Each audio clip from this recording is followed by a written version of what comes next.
இங்கே world wide எடுத்து பாருங்கள். பேன் இண்டியன் படங்கள் இல்லாமல் நார்மலாக சோலோ ஹீரோவாக பண்ண படங்களுடைய லிஸ்ட் எடுத்து பாருங்கள். அஜித்துக்கு ஒரு படம் இருக்கும். கர்நாடகாவுடைய லிஸ்ட் எடுத்து பாருங்கள். நிச்சயமாக அதில் அஜித்துக்குன்னு ஒரு படம் இருக்கும்.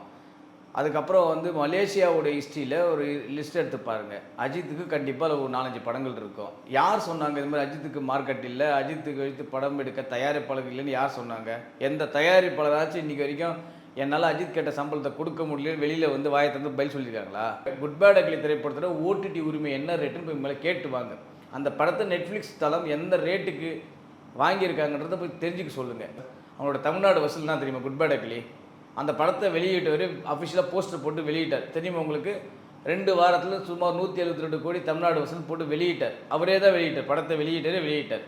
ஏதோ ஒரு படம் ஓடிச்சுன்னு உடனே பிரபாஸ் ஆட்சி பூச்சின்னு இல்லாமல் அங்கே உட்காந்து அல்லு வச்சுன்னு அங்கே 32 படம் 33 படம் வச்சிருக்காரு. உங்களுக்கு தெரியும், நீங்கள் அல்லு 25 படத்துக்கிட்ட தாண்டிட்டாரு. எத்தனை படம் தமிழ்நாட்டில் ஒரு ஓடி இருக்குது சார்? கரெக்டுங்களா இல்லையா? பாலந்தி பாய்னு ஒரு படம் ரிலீஸ் ஆச்சு. தெரியுமா உங்களுக்கு? மஞ்சுமல் பாய்ஸ் டைரக்டர் படம். அந்த படம் ரிலீஸ் வந்து எத்தனை பேருக்கு தெரியும்? யாருக்காச்சும் தெரியுமா? அதே மஞ்சுமல் பாய்ஸ் டைரக்டர். இல்லை அஜித் படம் எங்கேயாச்சும் வந்து பேன் பண்ணாங்களா? இல்லை அஜித் படத்தை எங்கேயாச்சும் வந்து கான்ட்ரவர்சி கிரியேட் ஆகிருக்கு, நீங்கள் ரிலீஸ் பண்ண முடியல, இது பண்ண முடியல, எங்கேயாச்சும் கான்ட்ரவர்சி கிரியேட் ஆகிருக்கா சொல்லுங்கள். அந்த மாதிரி இருந்தால் நீங்கள் கேள்வி கேளுங்க. அவர் யாரோட படம் பண்ணுறது முடிவு பண்ணுறது அவர் தான் படம் பண்ணுறது. நம்ம இஷ்டத்துக்கு வந்து சார் நீங்கள் அவர் கூட தான் படம் பண்ணணும், இல்லை நீங்கள் இந்த தயாரிப்பில் தான் படம் பண்ணணும், இல்லை நீங்கள் இவ்வளோ தான் சம்பளம் வாங்கணும்னு சொல்லி நம்ம டிசைட் பண்ண முடியுமா?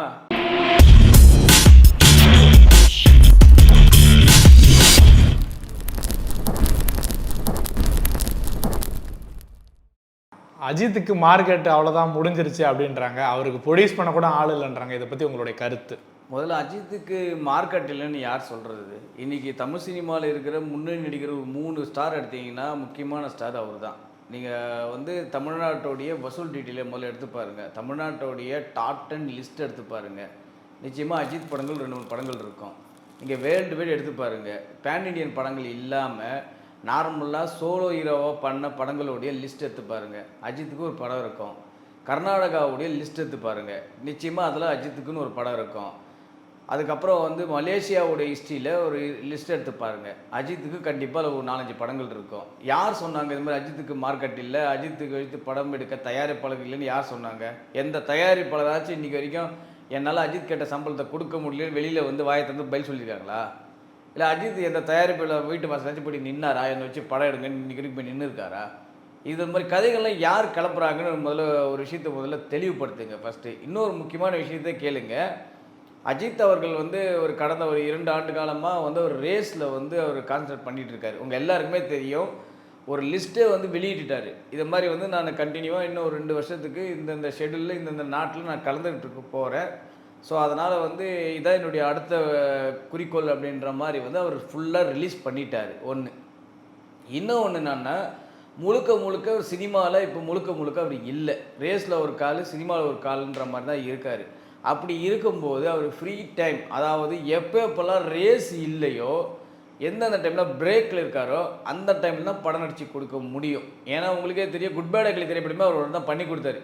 எப்போல்லாம் பிரேக்கில் இருந்தாரோ அப்போல்லாம் அந்த படமே நடிச்சு கொடுத்தாரு. ஏன்னா உங்களுக்கு அந்த படத்துலேயே தெரியும், ஒரு இடத்துல பார்த்தீங்கன்னா உடம்பு குறைச்சிருப்பார், ஒரு இடத்துல பார்த்தா உடம்பு ஏற்றிருப்பார், ஒரு இடத்துல பார்த்தீங்கன்னா ஃபேஸே வேறு மாதிரி இருக்கும். உங்களுக்கு தெரியும், அந்த படத்தை ஒரு 4-5 கெட்டப்பில் இருப்பார் அவர். ஸோ அவரே வந்து பார்த்திங்கன்னா பிரேக்கில் இருக்கும்போது தான் அந்த படத்தையே நடித்து கொடுத்தாரு. உங்கள் எல்லாருக்குமே நீங்கள் வந்து அந்த படத்தை பார்த்தவங்க எல்லாருக்குமே தெரியும். ஸோ அப்படி இருக்கும்போது நான் பிரேக்கில் இருக்கும்போது தான் படம் பண்ண முடியும், அதுக்கு சம்மந்தமாக இருக்கவங்க என்னை வச்சு படம் பண்ணுங்கன்னு தான் சொன்னார். அதனால தான் யாருமே வரல. இன்னொரு முக்கியமான ரீசன் என்னன்னா, அவர் கேட்ட பணத்தை இங்கே வந்து சடனாக வந்து கொடுக்கறதுக்கு ஆட்கள் இல்லை. அதாவது ரெடி, ஆனால் அதை கொடுக்கறதுக்கு தயாரிப்பாளர்கள் ரெடியாக இல்லை. ஏன்னா அவர் கேட்டது வந்து அந்த வெளிநாட்டு பணமாக அவர் கேட்டார். ஏன்னா தன்னுடைய ரேஸுக்கு பயன்படுத்துவதற்காக அவர் எனக்கு வெளிநாட்டு பணமாக செட்டில் பண்ணுங்கள், நான் உங்களுக்கு படம் பண்ணி தரேன்னாரு. யாருமே இங்கே வந்து வெளிநாட்டு பணமாக செட்டில் பண்ண முடியாது. என்ன காரணம்? அதுக்கு 1008 ப்ரோட்டோக்கால் இருக்குது, உங்கள் எல்லாருக்குமே தெரியும். அந்த மாதிரி ஒரு கேட்குற சம்பளத்துக்கு அத்தனை கோடியும் தூக்கி கொடுக்குற அளவுக்கு இங்கே யாரும் கையில் காசு வச்சு துபாய் நாட்டு காசாவோ ஜெர்மனி நாட்டு காசாவோ டிரான்சாக்ஷன் பண்ணுற அளவுக்கு இங்கே யாரும் அவ்வளோ பெரிய ஆட்கள்லாம் இங்கே யாரும் கிடையாது. அவ்வளோ பெரிய மல்டி மில்லியனியர் பிஸ்னஸ்மேன்ஸும் இங்கே யாரும் கிடையாது படம் எடுக்க.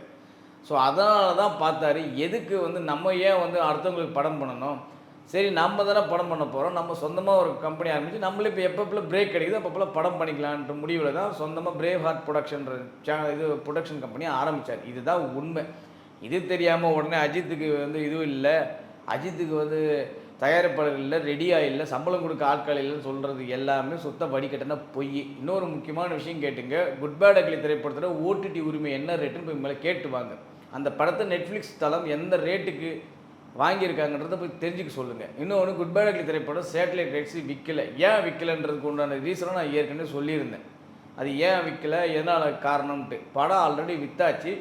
உள்ள ஒரு சில விஷயம் நடந்ததுனால அந்த தயாரிப்பு நிறுவனம் வேணாம், எங்களுக்கு நீங்கள் சொல்கிறது நாங்கள் ஒத்து வர முடியாதுன்னு சொன்னாங்க. ஓப்பனாகவே சொல்கிறேன் சார், அவங்க வந்து ரெடி கேஷாக கொடுக்க சன் நிறுவனம் தான் நினைக்கிறேன். எனக்கு தெரிஞ்சு சன் டிவி தான் அந்த படத்தை வாங்கினாங்க. சுமார் 36 கோடிக்கோ இன்னவோ சன் டிவி நிறுவனம் வாங்கினாங்க. ஃபஸ்ட்டு அக்ரிமெண்ட்லாம் சைன் பண்ணிட்டு கேஷை வந்து நாங்கள் கேஷாக தான் கொடுப்போன்னு சொன்னாங்க. நாங்கள் அவளை கேஷை கையில் கொண்டு போக முடியாது, எங்களுக்கு வந்து அக்கௌண்ட்டில் ட்ரான்சாக்ஷன் பண்ணணும்னு சொல்லும்போது வந்து அவங்க அதுக்கு ஒத்து வரல. அதனால தான் அந்த படத்தை வந்து இன்னும் விற்காமல் வச்சுருக்காங்க. இதான் ரீசன். உடனே வந்து சன் டிவியில் விற்கலை, ஜெயா டிவியில் விற்கலை, கலைஞர் டிவியில் விற்கலை, படம் யாருமே வாங்கிறதுக்கு ரெடியாக இல்லைன்னு சொல்கிறதுலாம் ரொம்ப வடிகட்டினா பொய். ஆளாளுக்கு ஒரு கதையை சொல்லுவாங்க. சார் ஒருத்தருக்கு பிடிக்கல sir. Good bad ugly Tamil Nadu வசூல்னா தெரியுமா சார்? சொல்கிறாங்கல்ல சார், அவங்களோட தமிழ்நாடு வசூல்னா தெரியுமா? குட் பேட் அக்லி அந்த படத்தை வெளியிட்டவர் அஃபிஷியலாக போஸ்டர் போட்டு வெளியிட்டார். தெரியுமா உங்களுக்கு? 2 வாரத்தில் சுமார் 172 கோடி தமிழ்நாடு வசூல் போட்டு வெளியிட்டார். அவரே தான் வெளியிட்டார், படத்தை வெளியிட்டார். இதுக்கு மேலே என்ன வேணும்? அது தயாரிப்பு நிறுவனமே அஃபிஷியலாக டிக்ளேரே பண்ணாங்க. இதில் குறிப்பிட்ட ஒரு 3 பேர் யூடியூப்பில் பேசுகிறவங்க என்ன சொல்லியிருக்காங்கன்னா, அவருக்கு வந்து கர்நாடகாவில் வந்து தெலுங்கில் அவரோட வசூல் வந்து 0, கர்நாடகாவில் ஏதோ ஒரு 1 கோடி 2 கோடி தான், கேரளாவிலையும் அவளுக்கு ஒரு பெருசாக மார்க்கெட் இல்லை, அதனால தான் அவர் படங்கள் தயாரிக்க நிறைய நிறுவனம் வரல அப்படின்றாங்க. இதை பற்றி தமிழ்நாட்டில் மட்டும் ஏதோ 60 கோடி 70 கோடி அஜித்துக்கு வசூலாகுது, மற்றபடி பெரிய கலெக்ஷன் இல்லைன்றாங்க. சார் கர்நாடகாவில் என்ன வசூல், குட் பேட் அக்லி என்ன வசூல்னு தெரியுமா அவங்களுக்கு? கர்நாடகாவுடைய அஃபிஷியல் பேஜ்லேயே போட்டிருக்காங்க. சரிங்களா, கர்நாடகாவுடைய பாக்ஸ் ஆஃபீஸ் ரிப்போர்ட்டில் அஃபிஷியல் பேஜில் போட்டிருக்காங்க கர்நாடகாவில் என்ன வசூலுண்டு, கேரளாவில் என்ன வசூலுண்டு. ஆந்திராவில் வந்து பெருசாக வந்து இங்கே இருக்க எந்த நடிகருக்குமே பெருசான மார்க்கெட் கிடையாது. ஆந்திராவில் யாருக்கு படம் ஓடி இருக்கு நீங்கள் சொல்லுங்கள்?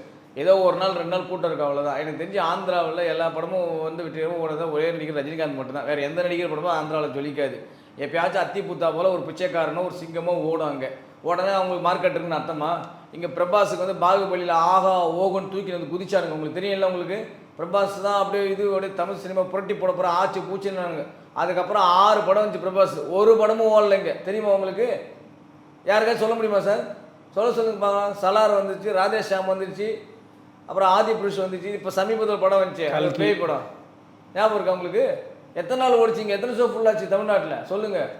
ஏதோ ஒரு படம் ஓடிச்சுன்னு உடனே பிரபாஸ் ஆட்சி பூச்சின்னு இல்லாமல் அங்கே உட்காந்து அல்லு வச்சுன்னு அங்கே 32 படம் 33 படம் வச்சிருக்காரு. உங்களுக்கு தெரியும், நீங்கள் அல்லு 25 படத்துக்கிட்ட தாண்டிட்டாரு. எத்தனை படம் தமிழ்நாட்டில் ஒரு ஓடி இருக்கு சார்? ஒரே ஒரு படம் புஷ்பா, வேறு ஏதாச்சும் ஒரு படம் ஓடி இல்லை? அல்லு வச்சு 10 படம் பேர் தெரியுமா இங்கே இருக்குல்லையா அவனுக்காச்சும்? சொல்லுங்கள். அவன் 1008 படம் வச்சிருக்காரு சார். பன்னியிலேருந்து தேஷ்மதுர்லேருந்து 1008 படம் வச்சிருக்காரு சார் அவர். இல்லை, அல்லு அர்ஜுனுக்கு இங்கே நல்ல கலெக்ஷன் தான். ஒரு படம் தானே சார்? எத்தனை படம்? புஷ்பா 2. சரி, புஷ்பா கூட பெருசா இல்லை, புஷ்பா 2 தான் உங்களுக்கு ஓகே. அதுக்கப்புறம் இன்னும் வரல. சொல்லுங்க. அதுக்கு முன்னாடி எத்தனை படம் ஓடிச்சு அல்லு அர்ஜுன் தமிழ்நாட்டில்? எதனா படம் பேர் தெரியுமா உங்களுக்கு? அல்லு அர்ஜுன் நடிச்ச படம் பேர் தெரியுமா? பெருசா போன பிரபாஸ் நடிச்ச படம் பேர் தெரியுமா? பாகுபலிக்கு முன்னாடி யாருக்காச்சும் தெரியுமா? ஒன்றும் வேணாம், இவ்வளோ பேசுகிறாங்களா. ராம் சரண் வந்து இங்கே மாவீரன் படத்தை டப்பிங் ரிலீஸ் பண்ணார். தெரியுமா? அவங்க மகதீரா படத்தை மாவீரன்ற பேரில் டப்பிங்கில் ரிலீஸ் பண்ணார். அதுக்கப்புறம் ராம் சரண் படம் என்ன படம் ஓடிச்சு தெரியல? 2-3 படம் இருந்துச்சு, ஏதாச்சும் ஓடிச்சாங்க. டைரக்டர் சங்கரே வச்சு ஒரு படம் பண்ணார். என்ன ஆச்சு அந்த படம்? நம்ம தமிழ்நாட்டு டைரக்டர் பெரிய டிசாஸ்டர். அது என்ன ஆச்சு? உடனே மார்க்கெட் இருந்துச்சா? இங்கே ஆந்திரா கர்நாடகாவில் எங்கே நடிகரை பார்த்து படம் ஓடுறதில்லை. இங்கே நடிகரை பார்த்து ஓடுற ஒரே நடிகரானா ரஜினிகாந்த் மட்டும்தான். இங்கே இந்தியாவுக்கு எந்த ஸ்டேட்டாக இருந்தாலும் நடிகருக்காக ஓடுற ஒரே படம் ரஜினிகாந்த் மட்டும்தான். நெல்சன் யாருன்னு ஆந்திராவுக்கு தெரியுமா சார்? ஆந்திராவோட ஹையஸ்ட் கிராஸ் தமிழ் படம் தான் தெரியுமா சார்? சொல்லுங்கள் சார். உட்காந்துக்கிட்டு சும்மா என்னோட வாய் வந்து பேச வேண்டியது உட்காந்து. அங்கே வந்து படம் வந்து ஏதாச்சும் ஒரு படம் அத்தி புத்தாப்பம் தான் ஓடும். அங்கே உடனே தையத்தக்க குதிக்க வேண்டியப்போம். இப்படி தான் மோகன்லால் படம் வந்து ஒரு படம் வந்து இங்கே தெரியாமல் ஒரு படம் ஓடிச்சுன்னு வச்சிங்களேன். இப்போ மஞ்சுமல் பாய்ஸ் ஒரு படம் இங்கே பிச்சு படத்தில் எடுத்துது, உங்களுக்கு தெரியுமா? அதே டைரக்டர் படம் அடுத்த படம் வந்துச்சு. எத்தனை பேர் தெரியுங்க அடுத்த படம் வந்துச்சு? சொல்லுங்க பார்க்கலாம்.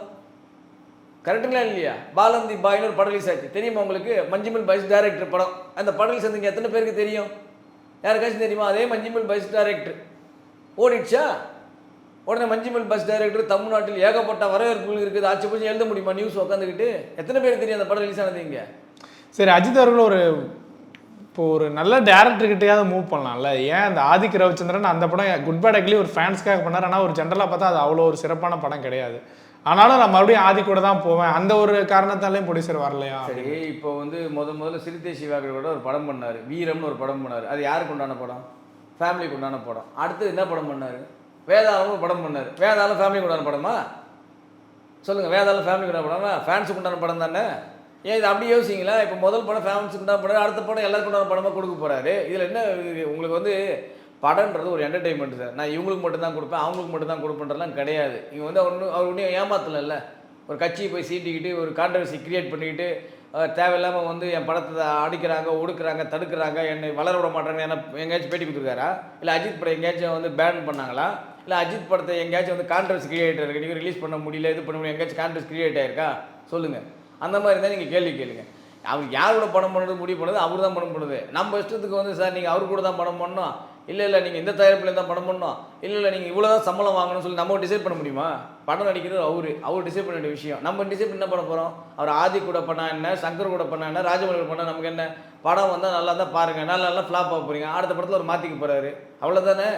சரி, இப்போ ஏன் திடீர்னு அஜித் அவர்களை எல்லாரும் இந்த மாதிரி பேசுகிறாங்க, அவருக்கு ரசிகரே காணாமல் போயிட்டாங்கலாம் சொல்கிறாங்க, இது என்ன காரணம்? ஏன் திடீர்னு அஜித் அவர்களை சேர்ந்துவதற்கான காரணம்? ஒன்றும் இல்லை சார். அம்பத்தூர் முருகனில் அஜித்தோடைய இந்த 34ஆம் ஆண்டு சிறப்பு காட்சியாக குட் பை டாக்டர் திரைப்படம் தான் போட்டாங்க. ஒரே ஒரு நாள் தான் போட்டாங்க, 5 ஷோவும் ஃபுல்லு. சரிங்களா? அப்போ அந்த ரசிகர்கள் இல்லையா அவங்களாம்? சார் அவங்க ரசிகர்கள் இல்லையான்னு கேட்குறேன். இப்போ அவரோட May 1க்கு படத்தை ரிலீஸ் பண்ணியிருந்தாங்க, தெரியும் இல்லை உங்களுக்கு? அப்போ ரசிகர் வந்து படம் பார்க்கலையா? அட்டகாசம் படத்தை ரீலீஸ் பண்ணாங்க, தெரியும் இல்லை உங்களுக்கு? கொண்டாடலையா? சும்மா எதனா ஒரு கதை எழுத வேண்டியது சார் உட்காந்துக்கிட்டு. உங்களுக்கு வேறு மங்காத்தா படம் சார், தெரியும் இல்லை சார்? இப்போ சன் பிக்சர்ஸ் ரீலீஸே பண்ண மாட்டாங்க, ரீலீஸே பண்ணாத ஒரு நிறுவனம் மங்காத்தா படத்தை தூக்கி போட்டாங்க. பார்த்தீங்களா எந்த மாதிரி க்ரௌடு? தேட்டரில் பேரிகார்டெலாம் வச்சாங்க சார். எந்த படத்தை புது ரிலீஸ் படம் கூட பேரிகார்டு வச்சதில்லை சார், ஸ்க்ரீனுக்கு கீழே. ஞாபகம் இருக்கா சார் உங்களுக்கு? பார்த்துருங்களா? இல்லை, அவங்க பேசணும் பேசி தான் சார் பண்ண. அவங்க வந்து எந்த வீடியோவும் பார்க்கறது கிடையாது சார். எந்த வீடியோவும் பார்க்கறது இல்லாமல் அவங்களோட அஜெண்டா என்னென்னா அஜித்தை அழிக்கணும். எதனாலும் உட்காந்து பேச வேண்டியது உட்காந்துக்கிட்டு. வேறு என்ன அவங்க கண்டுபிடிச்சிட்டாங்க சொல்லுங்கள்? வேறு ஏதாச்சும் கண்டுபிடிச்சிருக்காங்களா சார்? ஒரு ரீலீஸ் படத்துக்கு இன்றைக்கி ரீலீஸ் படத்தை அதான் சொல்லுங்களா, ரீலீஸ் படம் வந்து போட்டு படம் எடுத்து சார். இங்கே மங்காத்தான படம் சார், அதை சன் டிவிலையும் கேடிவிலையும் மாறி போட்டு அடித்து அதை சொல்லுங்களா தேஞ்சு போன ரீல் சார். அது ஏதோ புது படம் கூட எங்கள் டிவிலே போடாத படம் கூட கிடையாது சார். இப்போ ரஜினிகாந்த் ஒரு படையப்பள்ளி செஞ்சு ஒரு பாபா செஞ்சு அது அடிக்கடி டிவியில் போட்டது கிடையாது. இப்போ பாபாலாம் டிவிலே கிடையாது, உங்களுக்கு தெரியும். நீங்கள் சேட்டலைட் ரைட்ஸே கிடையாது அந்த படம், எந்த சேட்டலைட்லையும் கிடையாது, எந்த ஓடிடி தளத்துலையும் கிடையாது. அந்த படத்தை தீர்ந்து போனாங்கன்னா ஓகே, அந்த படத்தை வேறு எங்கேயும் பார்க்க வழியே இல்லை. படத்தை பார்த்தாங்க. ஒரு படையப்போ பெரும்பாலும் ரொம்ப ரேராக போட்டாங்க சன் டிவிலையும் இதுலேயும், அதனால் பார்த்தாங்க. ரைட், அது சேட்டலைட் ரைட்ஸ் கிடையாது, இது டிஜிட்டல் ரைட்ஸ் கிடையாது, எந்த ஓடிடியில் இருந்து கிடையாது, அதனால் பார்த்தாங்க. மங்காத்தா எடுத்துங்க, சன் டிவியில் எத்தனை வாட்டி போட்டிருப்பாங்க, கேடிவியில் எத்தனை வாட்டி போட்டிருப்பாங்க. இது பார்த்தது சன் நெக்ஸ்ட்லேயே கிடக்குது, இது பார்த்தா யூடியூப்பில் கிடக்குது. அந்த படம் எல்லா இடத்துலையும் கிடக்கிற ஒரு படத்தை தூக்கி வந்து தேட்டர் ரிலீஸ் பண்ணாங்க சார். முதல் 5 நாள் என்ன ஆச்சுன்னு தெரியுமா? அந்த படம் என்ன வசூலும் தெரியுமா? அப்போ அது ஃபேன்ஸ் இல்லையா? எப்போ சார் ரிலீஸ் ஆச்சு மங்காத்தா சொல்லுங்கள்? ஒரு 5 மாதம் இருக்குமா ரிலீஸ் ஆகிட்டு?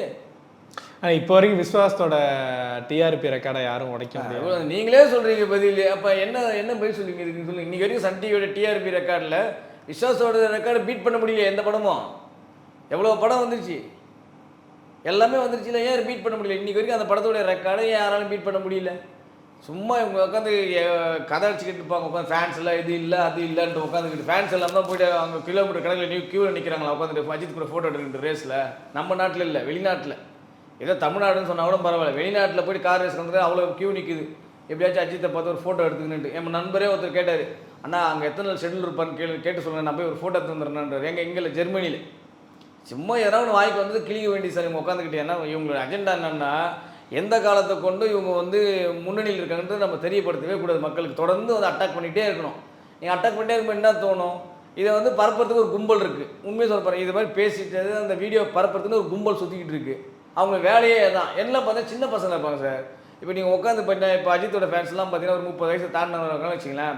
அவன் போய்ட்டு உட்காந்து 12 வயசு பையன் சண்டை போட்டுட்டு இருக்க மாட்டான் இணையதளங்களில் உட்காந்துக்கிட்டு. இப்போ ரஜினியோட ரசிகர்லாம் பார்த்தீங்கன்னா அப்போ 50 தாண்டி போயிட்டு இருப்பாங்க. இன்றைக்கி அவங்களாம் கொஞ்சம் சின்ன பசங்க சண்டை போட்டுருப்பாங்களா உட்காந்து ஆன்லைனில். உனக்கு வரலாறு தெரியுமாட்டா, என்னடா வெண்ணை தெரியும் உட்காந்து சண்டை போட்டுருப்பாங்க உட்காந்துட்டு. போட மாட்டாங்கல்ல, அதே தான் ரீசனு. இப்போல்லாம் இவங்களெலாம் வந்து சண்டை போடுறதுக்குலாம் வந்து அவங்க ரெடியாக இல்லை. ஏன்னா அவங்களாம் வேலை வெட்டியை பார்த்துட்டு இருக்கணுங்க, குடும்பம் வேலை வெட்டின்னு பார்த்துட்டு இருக்கணுங்க. அவங்களாம் உட்காந்து சண்டை போட்டுட்டு இருக்க மாட்டாங்க உட்காந்துட்டு.